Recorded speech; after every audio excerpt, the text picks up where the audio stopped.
Welcome back. Welcome everybody to another video. Um, there's been a lot going on the side of Coach Prime, Colorado, Shador, and Shiloh, and I'm sure you guys that are fans of Colorado, whether you are indifferent about the team or whether you care about the team or not, there seems to be some type of magneticism that's brought forth by Coach Prime because of his personality and because of the promises that he's made. I think deep down, all of us want to see him succeed, and I think that's why there's a lot of passionate opinions on both sides. You have passionate opinions that are against Prime, and you have passionate opinions that are for Prime. But I won't sit here and say that the passionate opinions that are against Prime are people who want him to fail. I just think that everyone has a right because we're all a collective conscience, right? We're all the same. We're just living out different states of existence through different means, meaning that you being raised from a different family with your different experiences are going to be different from my experience. And my outlook on life and my entire worldview may be totally different from yours. It doesn't make us enemies of one another. It just makes us a whole collective. So I won't sit here and say that people that are highly critical of Coach Prime hate him, because I've been accused of being highly critical, that I'm a hater, and I'm not a hater. It's just it's very interesting what's going on in Colorado with all the storylines that are unfolding, with so many people adding in their 2 cents, so many YouTubers commenting and saying things about Coach Prime, and that's including me. I'm not excluding myself from that either. I'm part of the wave, so to speak. And I'm going to be reading an article that was put out recently by Andrew Hughes. I am not going to share my screen because one thing I've noticed is that when I share my screen, I glitch a lot. But I love to share my screen because I can show you guys what I'm reading. I could break down the word, the verbiage. I could break down the word usage and sort of like interpret things with the more distinct lens and a more microscopic lens, and giving you guys the insight to see what I'm seeing. But it's much different if I'm just reading something on my screen and you don't see it. So that's what it's going to look like today. I'm going to be reading something. This storyline comes from Glory Colorado website.com. It's called glorycolorado.com. And I haven't read the article. I like doing this because this is truly live. I don't read it. I don't have any notes prepared. I'm just reading it and I'm just commenting on what I think and what I see going on. And this article here, the title of it says former Colorado football offensive lineman rips Deion Sanders stands. Prime sexuals are weird. That's what he said. Now, this title to this article is completely riding the wave of emotional appeal. You know, I always break down articles, letting you guys know what is a objective article, what's an objective article, or objective title to an article, or what's an article that is just riddled with a bunch of emotional terms to pull you in emotionally. This pulls people in emotionally. Both sides. The people who are quote unquote the haters are going to be like, yeah, see, those prime sexuals, yeah, they're going to like that. And the ones that are blind, passionate supporters of Prime who lack objectivity would be like, oh my God, this guy's a hater. So you can see how a title like this draws in both sides. It has the ability to function from a dual perspective. I could pull in the ones that favor Prime and I could pull in the ones that don't like Prime. Okay. But me, I'm not for or against Prime. I'm just in the middle. I'm just watching this unfold. Deep down in my heart, I want to see him succeed. I actually do. I want to see him dominate. But there's certain things that I see happening behind the scenes that are not football related that I think will impact the team short term and long term. It's just too much drama. It's like a soap opera. It's like a reality show. And that's not me hating. That's just my perspective, okay? So that's the title of the article. It says, former Colorado football offensive lineman rips Deion Sanders stands. And he calls them stands. For you guys that don't understand what stands are fans that go over the top. It goes back to that Eminem song when he titled it Stan. And one of his fans goes crazy to the point where he idolizes Eminem to the point where he starts to bleach his hair like Eminem. He starts to talk like Eminem. He starts to treat his girlfriend the way Eminem portrays his relationship with his girlfriend in his music.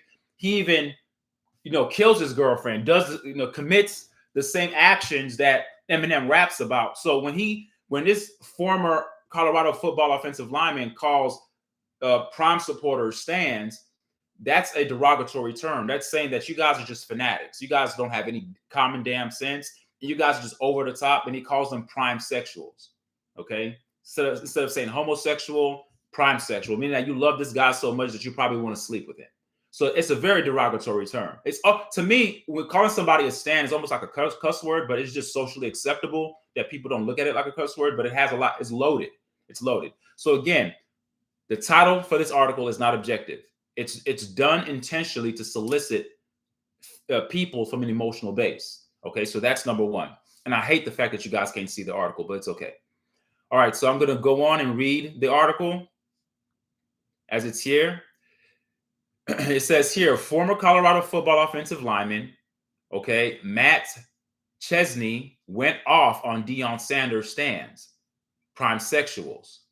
If you will, during the June 5th edition of the Coach JB show with the Big Smitty podcast, saying they're worse than Swifties and are weird. Okay. Now you get name calling. To me, this is an immature, I don't know who the hell this offensive lineman is, but I hate name calling. But if you're going to name call, let's see what kind of content you have behind the name calling to see if the name calling is justified. Because I truly believe that people who do name calling, they just lack introspection, meaning that they can't think for themselves. So in order to seem like they know a lot, they name call to mask their lack of knowledge. See, when you get into an argument with somebody, you get into a debate, when they start getting personal and throwing out curse words, that means that they don't have an argument anymore. They lack content. So the only thing they can do is just hurl out insults to get you out of your realm of context and logic and logical thinking. What they want you to do is step outside the realm of logical actions to get you to the point where you're acting out emotionally, because people who throw out curse words are emotional. They want you to operate on their same frequency. What you have to do as a person is make sure that when people call you names, you kind of go around that. Stick to the subject at hand. So I don't like this guy calling blind supporters of prime sexuals. I don't like that. I don't like the fact that he's calling them weird. I don't think you're weird if you're a supporter of Coach Prime, because then I would be kind of weird. I support him. I just support him from a lens that I'm going to be very critical of the things that I don't like. So I don't consider myself a prime sexual, and I don't consider myself weird. So I'm going to continue reading. Former Colorado football offensive lineman Matt McHesney went off on Deion Sanders' stands. He calls them prime sexuals, if you will, during the June 5th edition of Coach JB show with Big Smitty podcast, saying they're worse than Swifties and are weird. Going on, there's another quote this is a quote. This is what he said. He says, so there's a difference here between Colorado supporters and the prime sexuals, Chesney said. Okay, so now he's trying to make a distinction between supporters of prime and prime sexuals. Okay, now I'm assuming that what I'm going to read from now on is going to lay some kind of groundwork to why he's making that distinction. So it seems like he understands that there are going to be people out there that support prime. I support prime, believe it or not. I know you guys may think that I don't, but I do. That you're going to have those that he's calling prime sexuals. So let's see what the article says, and let's see what this offensive lineman Matt McHesney says that sort of gives some credence to his identification of calling certain people prime sexuals. All right, he goes on to say the prime sexuals are weird. Okay, let's see if he's going to explain, because weird, explain what you mean by weird, Matt. So I'm going to read on. He says, I've literally never in my life seen anybody that has this kind of effect on grown men. This is like some Taylor Swift SHIT. The prime sexuals are like Swifties, dog. You say anything about Coach Prime and they're on you. Okay, so he's laying his groundwork. Okay, so now I see what he's calling weird. He's doing the same thing that I do, but I don't name call.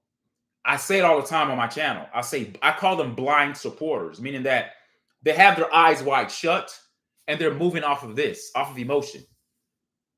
You know, I move off of emotion too. We're all emotionally charged beings. To say that you don't operate off of emotion is a damn lie. We all do.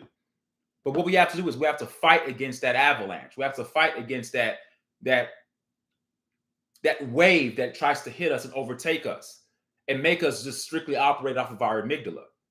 Our brain functions all parts of the brain functions for a reason, but we can't overwhelm one side without working on the other side. So yes, indeed, it's okay to have blinders sometimes and work off of your emotion, but sometimes it's very smart to open up your eyes.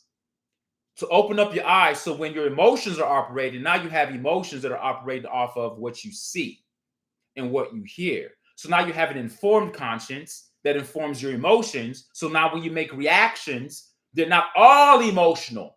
It has gradients of logic. It has gradients of rationale. It has gradients of what I see going on. See, blind supporters don't want to look at the details. They just look they look at the vision. They love the vision. The vision is that we're going to dominate. I want fast guys, smart guys. I'm coming here to do it. We coming. Remember the term "we coming"? Do you believe all that stuff that happened the first year? Blind supporters, they latch onto visions. But when you have a vision, you have to have a mission to meet the vision. The mission are the day-to-day things that you're doing, the day-to-day practices that you're implementing inside your program to make sure that you meet that overall vision. Then you have your practices, not football practice, but I mean your daily practices, like your daily routines. Like, what's your team about? What's the overarching culture, the environment like of your team? You have to start looking at that. And blind supporters don't care about those things. They just care about the vision. Not division like dividing, but the vision that Coach Prime came with when he came saying that I've come to dominate. I want to win. We coming. We coming. We coming. Do you believe? All of that stuff is great. And it had me moved. I was moved emotionally. To sit here and say that I wasn't moved, I'd be lying to you. I was. Because I endeavor to be a critical thinker, I started to say, okay, he wants this. Let me start watching what he's doing. Now I'm going to have a critical eye. So what Matt McKesney is saying, he's saying what I always say, but I'm not calling names. I'm not calling people prime sexuals. I'm not calling anybody weird. I strictly call them blind supporters. And blind supporters means that you're supporting somebody all based off of emotion. But the emotion is not mitigated or balanced by logic. You cannot be overwhelmingly emotional, because when you're overwhelmingly emotional, you do things that are not rational because you're overwhelmed by emotion alone without logic to balance that out. Both need to be inserted into the framework of your thinking. So he calls them prime sexuals. He said they're worse than Swifties. And he says if you say anything about them, they jump on you, which is true.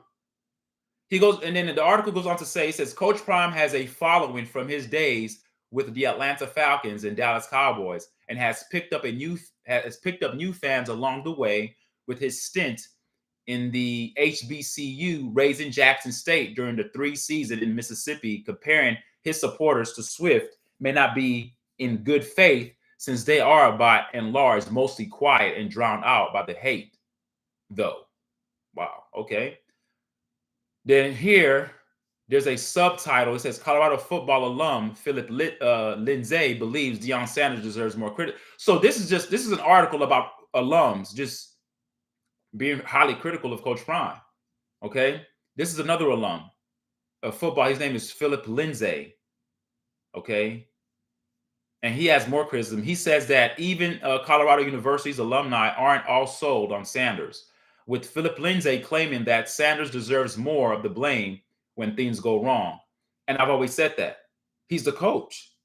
He can't get all the glory when things go right, and then he gets none of the blame when things go wrong. He does. It doesn't mean we're hating.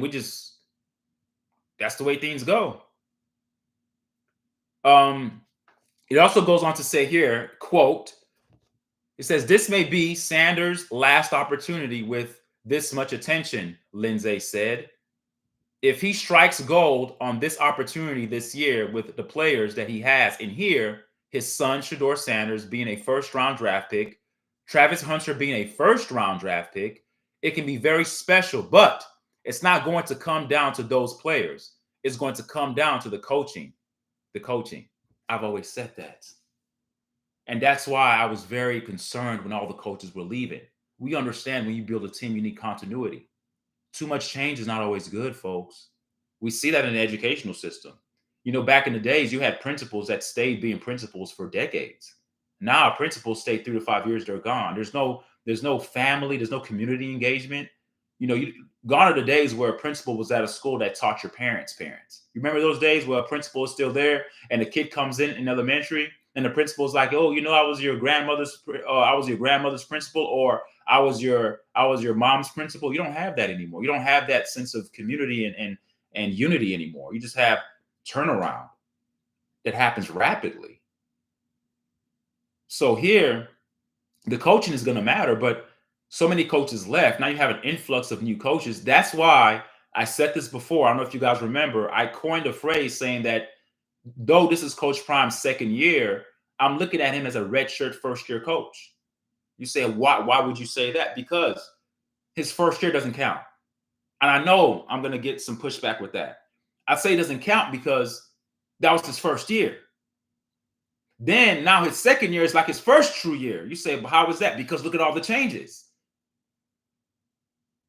Not only, he's moving conferences, but the exodus, the mass exodus of players who left that went into the portal, then the mass influx of players that came in through the portal. So you almost have it's almost like you have a brand new team and a brand new coaching staff.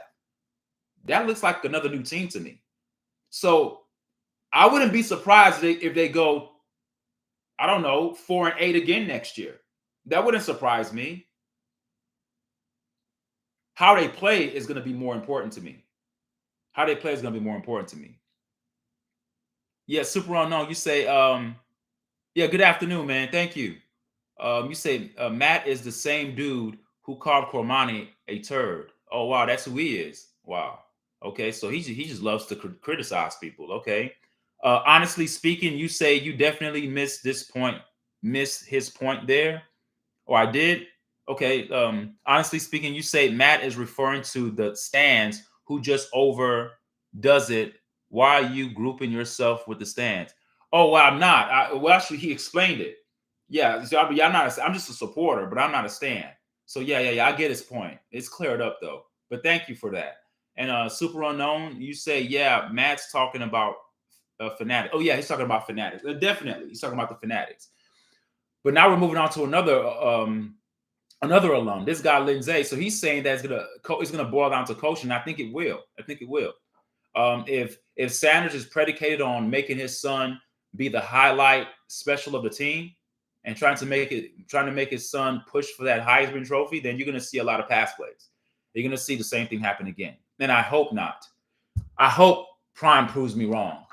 I really hope that they run a balanced offense. I really truly do. But deep down in my soul, I don't think he will, because at the onset, after the season was over, after he threw the offensive lineman underneath the bus, he was always talking about getting new linemen to protect his son. To protect your son for what? Because your son's not a running back. Your son's a quarterback.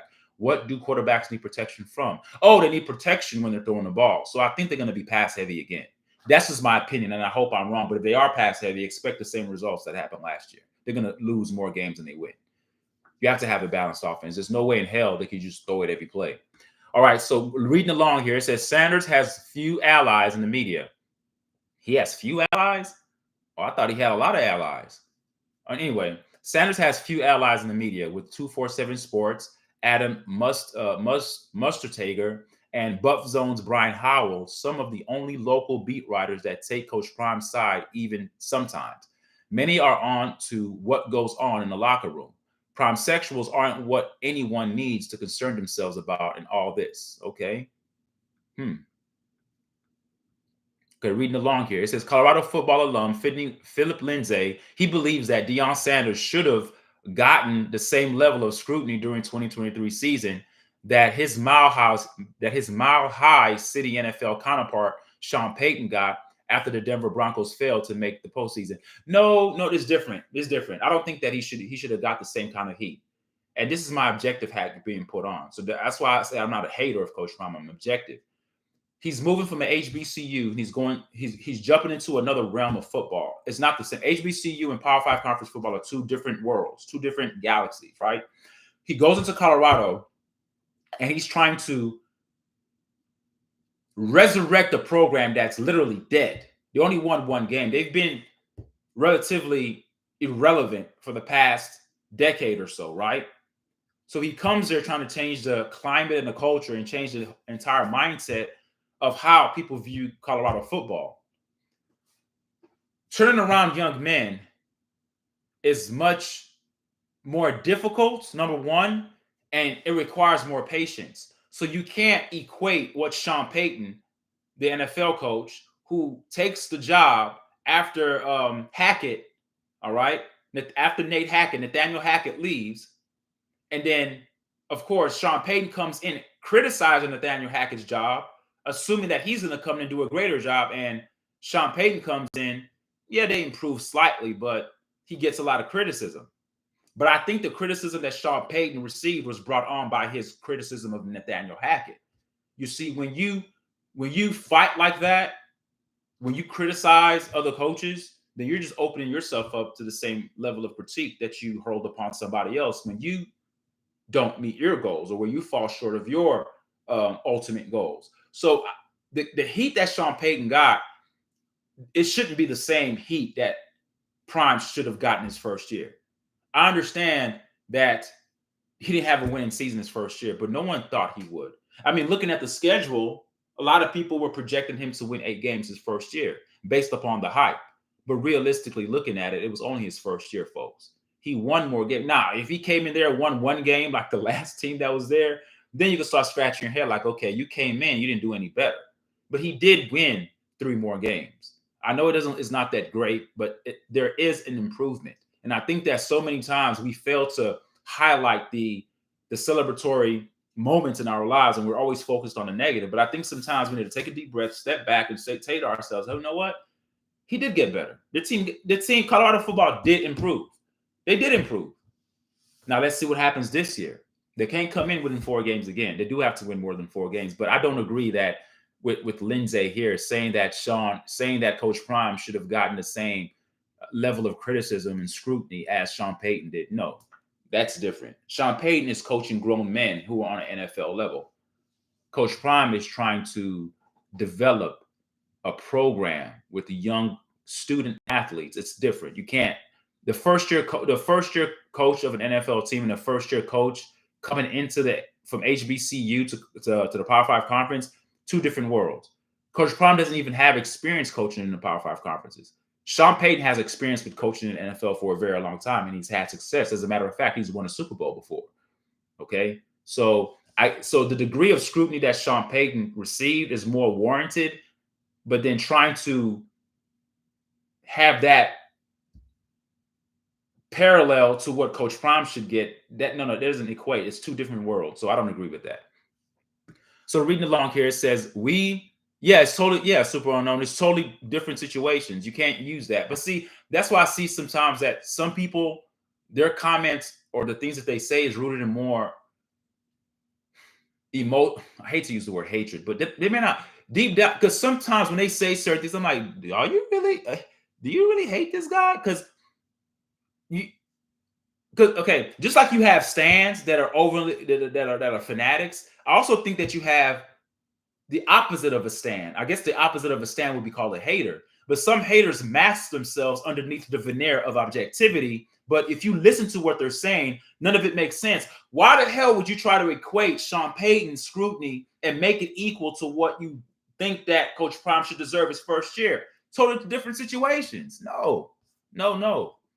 Jealous. Yeah, maybe jealous. You're absolutely right. Okay, so reading along here, it says, we criticized Sean Payton last year for some of the things he did on the coaching side of it, Lindsay said on the drive. There should have been a lot of criticism for Coach Prime and what he brought to the table as a coach in certain situations. This has to get better, and then it's the unknown of your offensive and defensive coordinators. Are they the right fit for the job? And then that time will tell. And I said that the new coaches, but time will tell. But I think that in life, and I say this to my team at work when I'm at work, and I always say this, I say a lot of the times when there's uncertainty and when there's an injection of reality hits, because remember when Coach Prime first came, it was all like emotion. Coach Prime bringing his son from the HBCUs to come to Power 5 conference and attempt to dominate, right? I'm bringing my Louis luggage. I converted a 5-star recruit who was #1 in his class. Travis Hunter, I brought him over to the HBCUs. I'm bringing my son's talent with me. I'm bringing my guys with me. The same way I dominated HBCUs is going to be the same way that I'm going to try to dominate the Power 5 conferences. So that was intriguing in and of itself. We were like, yeah, let's do this. But after the first season, reality hits. It strikes, right? Now we have to bring ourselves back down to reality. And I think that when you have so much uncertainty with the changes of coaches and the changes of player personnel, I think that sometimes it forces you to focus more on the football. But this is where concerning things starts to rummage in my brain. When I think that the team is supposed to be more focused on football, I start hearing these other stories about bankruptcies and Coach Prime making a rap song and Coach Prime going online, going back and forth with an ex-player, which is very immature. What coach goes on social media to go back and forth? Like now I'm like, okay, I thought this was about football. That's when I become more critical. And then I guess the so-called prime sexuals, according to Matt, would be the ones that attack me for being a hater, that I know what I'm talking about, that I'm trying to bring another black man down. And I don't have that kind of power to God. Like I don't have that power to bring anybody down. I'm just trying to work on myself and bring myself up. But yeah, I just think that the situations that have unfolded in Colorado, you would think would make them more to have that kind of bunker mentality and kind of push the cameras away. But Prime, he's always been that way. He loves the attention, and I think this is what he is. And I don't think it's conducive to team success when you're trying to build a program. Now, if the program was already established, that's fine. But when you're trying to do it from the ground up and lay that solid foundation, you can't have a solid foundations that runs like this. It's just too much. It's too much insight, and it's too much things that are going around on the football team that are not football related. Or Lindsay, he stressed that Colorado University, has a chance to set itself up for success with more wins on the football field. But that'll come down to Sanders executing on his end. That's true. That's true. Yeah, we're actually going to see if Coach Prime is actually a good coach. Some people believe that he's just a cheerleader. He's just a rah-rah kind of guy, and his assistants are really the true coaches, which could be true. But I also think that to be a great coach, you have to also have an eye for talent. If you have an eye for talent to get in the right coaches underneath you to get the job done, that also means you're a good coach. I don't think good coach means that you have to be an expert on X's and O's. I believe that being a good coach, you have to be a manager of men. You have to understand, like, okay, I know you're good at this. I'm going to put you in a position to excel. I know you're not that good at this, so I'm going to shift you over here and put you in a place where your strengths could be accentuated and magnified. But you're good at this. So being a coach, you have to be a manager of men, not just young student athletes, but you have to be a manager of your assistant coaches, putting them in a position where their strengths are magnified, which can actually translate to team success. Because if you put coaches in a position to excel, that means that who they are coaching will excel as well. So Coach Prime may have an eye for talent. That's talent in itself. That means he's a good coach. Good coach doesn't mean that you know everything about the defense and the offense. You just have to be the overseer of the program and put people in the right places. You have to be a good chess player while everyone else is playing checkers. You're playing chess. But that's yet to be seen. The first year, I'm not going to judge Coach Prime in his first year. He made some mistakes. He did. But what I'm hoping for his second year is that he doesn't repeat those same things. If he repeats those same things, you better believe that LP, Literary Pharaoh, will be on YouTube. I'm going to be criticizing the hell out of him. I have to. You're a grown-ass man. If you can't learn from your mistake as a grown man, then I'm going to criticize you. We all deserve second chances. And I think that going into his second year, I'm telling you, I'm going to be very, very angry if I see Coach Prime doing the same exact things he did his first year. I'm telling you guys now. So if you want to get ready with your hating words, because I'm going to be critical. I'm going to be very critical, more critical than you've ever seen me before. Because you can't continue to do the same things expecting different results. That's the definition of insanity. We all know that. All right. So reading along here, I think you say Super Unknown. You says I think the new D coordinator was an excellent hire. Yeah. Okay. Good. Yeah. And yeah, it's yet to be seen. We got to see it unfold, man. I really want to see it work. I really do. I really do. I'm not up here wishing for them to be bad. I want to see them do well. I do. It's a great story. Father-son coach goes into the Power 5 conference, dominates, wins games, gets a bowl game, son gets drafted. That's what I want to see Travis Hunter get. I want to see all these players do well. That's my passion. That's my endeavor. That's what I want to see. All right, reading along here. It says, this may be Sanders' opportunity. Okay. Hold on. Did I read this already? Hold on here. Okay, I already read that. Okay. So Deion Sanders is not responsible for this is the subtitle. It says Deion Sanders not responsible for Colorado football offense. That's true. He doesn't know. He's a defensive guy. So he's gonna, and this segues into the defensive coordinator stuff, super unknown. So we're gonna probably hear some stuff about the defense according to Lindsay. Let's see what he says. Lindsay makes a good point, though it should be noted that Sanders isn't directly responsible for the team's offensive play calling. That job is Pat Schumer's after he was elevated to full-time offensive coordinator this offseason after being promoted to co-offensive alongside Sean Lewis midway through the 2023 season. But we saw during the season, and I know the pushback I'm going to get with that is that Pat Schumer didn't have enough time to implement more run plays. But even though Coach Prime is not the offensive play caller, he still has influence on what plays they call. If he wants the ball in his son's hands, the ball would be in his son's hands. And I don't mean his son's hand by handing it off to a running back. His son's hand by going back to throw the ball. So Coach Prime doesn't have to be the play caller.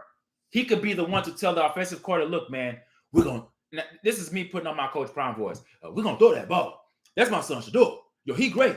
I put him in my phone. He grown. He grown. He can do it. If the offensive line blocks for my son's great. So yeah. We want 70% of our plays are gonna be on offense. He's gonna throw the ball 70% of the time. Yeah, we're gonna throw in a little run on there we're gonna throw in some runs to confuse the defense. But for the most part, we're gonna throw the ball because my son's great. If Coach Prime has that type of dialogue with his coaches, with his offensive coordinator, letting him know that this is what I want. Remember, Coach Prime is not going to pick. See, men who have high status and men who have high ego, they're not going to hire somebody that's going to confront them. Usually men with high status and men who have high ego would get men that are yes men. There's more to the story about what happened with Sean Lewis. Sean Lewis was giving Coach Prime pushback in those meetings. If you look at Coach Sean Lewis's resume, he ran the ball about 50% of the time at Kent State. Yes, I understand he had a running quarterback, but that means he believes in the run. Sean Lewis is not an air raid kind of guy. There are times that Sean Lewis wanted to put the football in the hands of the running backs. Coach Prime wasn't having that. It upset Coach Sean Lewis, and Coach Sean Lewis wanted out.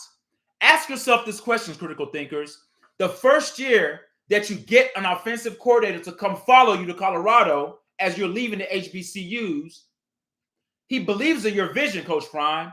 What happens in that first year where he's like, I'm out?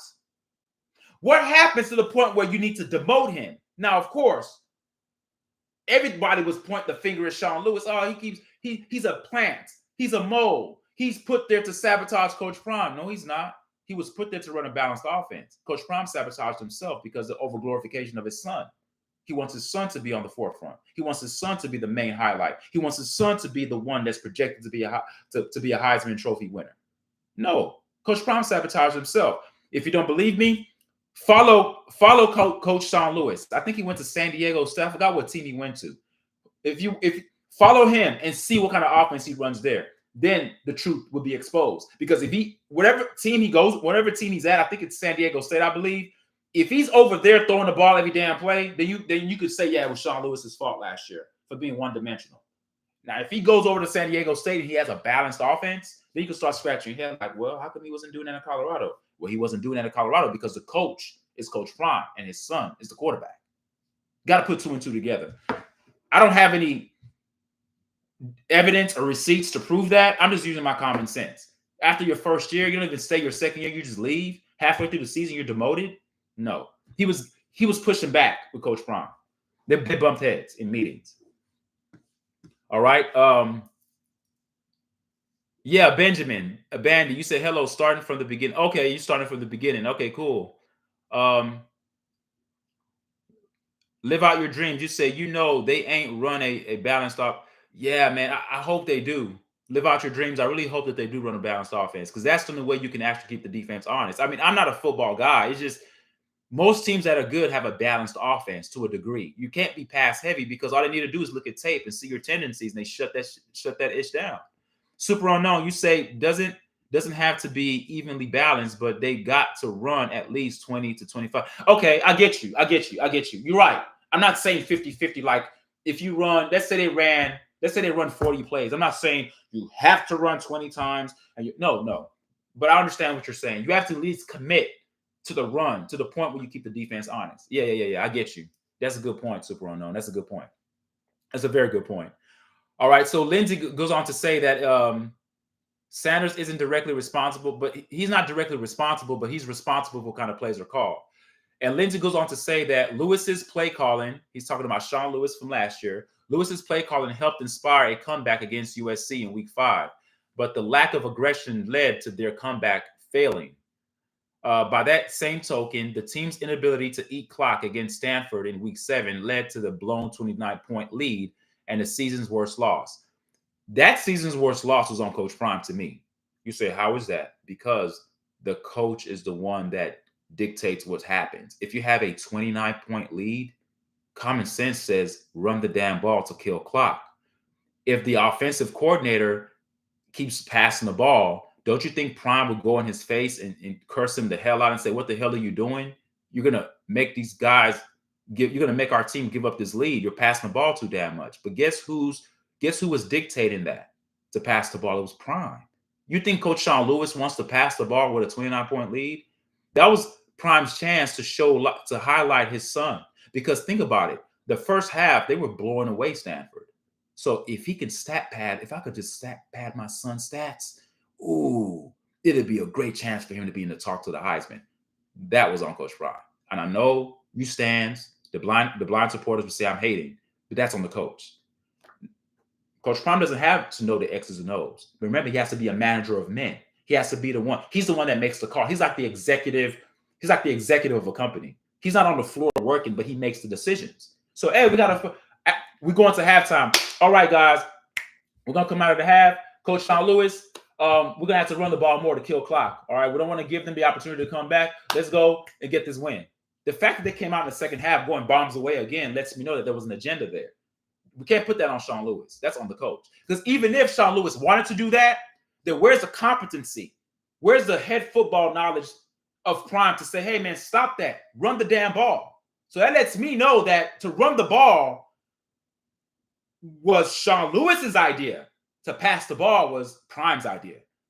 Who's the coach of the team? Prime. Whoever he says goes. So I don't agree that it was Sean Lewis just doing whatever the hell he wanted, and Coach Prime was just sitting there twiddling his thumbs like, okay, well, I can't say anything. Anybody, I'm not a football coach. I've never played any NFL, but I know when you have a big lead, in order to keep that lead, the clock is your friend. You bleed the clock. You run the ball to bleed the clock. They didn't do that. So which lets me believe that it was Coach Sanders' call to keep passing that damn ball, and that's why they lost to Stanford in week 7 after blowing that 29-point lead. That was all on Coach Prime. That was all on him. Let me keep reading here. Okay. Live out your dreams. Mikey Harrison. Hold on. Live out your dreams. You say, they ain't. Okay, no. Live out your dreams. Mikey Harrison left with Sean Lewis. Wow. Mikey Harrison left. Okay. I didn't know that. Super unknown. Doesn't have to be evenly balanced, but okay, I already read that. Live out your dreams. You say, no, we got to get Shador his numbers first. Remember that. But yeah, we got to get his numbers. Yeah, that's what I mean. When you put the agenda of one player above the team's success, then you're not building a program. That's what I mean by daddy ball. That's what I mean by the coach being the father of the player, daddy ball. Like you want to see your son do so well that you become so myopic in your thinking that you're more so focused on highlighting your personal stats of your son, and you're overlooking the team's success. And I don't know. It's not going to work if he does that. And I hope that's not true. Live it out your dreams. I hope that doesn't happen. Super unknown. You say CP, Coach Prime, and two are going for the Heisman this year. They're going for it. You, oh, I can't see. I can't see the rest of your comment because this thing is in my way. I say, oh yeah, you can believe that. Yeah. Well, if they do that, expect the same results, and the team's going to see that. And when the team sees that, there's going to be a bigger divide in the locker room. I've always said that. You got to be team first, and let the Heisman organically happen. If you're trying to like set yourself up for the Heisman, then you've already lost the Heisman. You've already lost your team. But if you just want to have team success and have everybody play well, and you guys actually put a good product out there on the football field, and then the Heisman talks will come organically. But when you're trying to force it, it won't happen. All right, Lewis's play calling helped inspire a comeback against USC. Okay, I already read that. Okay, reading along here. It says Schumer's play calling, that's the defensive coordinator that stepped in. I mean, that's the offensive coordinator that stepped in. It says Schumer's play calling was more effective with the team's slim losses to Oregon State and Arizona proven that. But it'll still need to be on point all season for Colorado's climb up the standings. No, I mean, they blew that Stanford lead, but they still look bad. It's not like Pat Schumer came in and it got better. They still were very highly one-dimensional. So I don't think anything like major changed. Because I was watching the game thinking that I was one of the ones that did a video saying, okay, I'm watching this game to see if they're going to run the ball more. And they did the same damn thing. Nothing changed. Barnett family, you said, I think Sean Lewis didn't praise Shador to prime satisfaction. Sean recognized number 2 is good, but not elite. He's been getting sacked at every level. High school, hit HS Jackson. His Jackson, I don't know, level, high school. Okay, at every level, high school, Jackson State. Each time is his online fault. So you think that Sean Lewis didn't praise Shador? Okay. Why? See, I've heard a lot of things that were going on in that locker room of why Sean Lewis is left, and this has some kind of merit. Something happening with that relationship. It's not, as Coach Prime says, oh yeah, I allow my coaches to move on. I like for them to promote. I like for them to move on to be better. I'm not trying to hold on to them. But if you're trying to build a freaking program, you better believe I'll be pissed off if you leave after the first damn year. If we had a vision is not set in 1 year, folks. It takes 3 to 5 freaking years to build that vision, to make that vision a reality. You leave after the first year? What happened? Don't give me that nonsense about, oh yeah, people come and they elevate. No, then your program won't elevate because you need team continuity. Now, players are going to be hearing a different voice, different defensive core. It's just too much change for me. All right, live out your dreams. You say we're trying to go number 1 pick and Travis top 5 pick. That's the main focus this year. Damn, that's sad, man. Don't say that. That's sad. That's your main focus. I hope you're. You know what? I hope you're wrong. Live it out your dreams. I really hope you're wrong. But you know what? It seems like that's the case. Because when Coach Prime talks, he talks with that. Even in the first season, remember that first game? He was like, if he made the comment to the reporter saying that if Travis Hunter would have came down with that interception or something like that, or came down with a pass, that the Heisman would be at his house right now. So he's always been, you know what? You're right. But I'm hoping, I'm trying to be optimistic here. I'm thinking that some of the things that went wrong the first year, I'm hoping that the second year that Coach Prime kind of changes his tone and changes his tune and tone. But I don't know. Sometimes when men get in their 50s, they're just stuck in their ways, man. I don't know. A super unknown, you said, don't know if that's true, but I can see it playing out like that. Live out your dreams. You say, I want to be wrong. I see. I need to move this thing in my way. Okay, live out your dream. You say, I want to be wrong, but I can see it from Jackson. No cap. Wow. Yeah, so that's the video, folks. I just read that article. Just tell me what you guys think, man. Blind supporters, that's okay. You do what you do. If you want to be a stan, I don't consider myself a stan, and I'm glad that it was cleared up. I support Prime. I'm just concerned, man, that it may not go as well as I think. It's kind of like when you're rooting for a team, and then when a team does bad, you're like really pissed off, and you start saying, "Oh, it's the coach's fault." You just start saying stuff like that's how I am. I support Prime in Colorado so much that when I see things that are not making sense, it gets me angry. I'm like, "What are y'all doing? Do this. Why are you doing this? Why are you?" So I'm critical about things that I'm passionate about. It's not that I'm on here hating. And I do support him, but I support him from an objective stance, meaning that I want to see him succeed. And when I see him doing things that are not conducive to seeing that success materialize, then of course I become critical. And if I'm a hater because of that, I'll take that label. That's fine. All right. Thank you guys for watching. Thank you guys for the comments. Live Without Your Dreams, Super Unknown, Barnett Family. Who else? Benjamin Bandy, man, you're always dropping nuggets on my comments, man. I love your perspectives. You're very analytical. I love that. I love people who think. And honestly speaking, thank you all of you for chiming in on this live chat. And I'm going to be making more videos that are concerned, because there are more things that are coming out about them, and most of them are not football related. All right.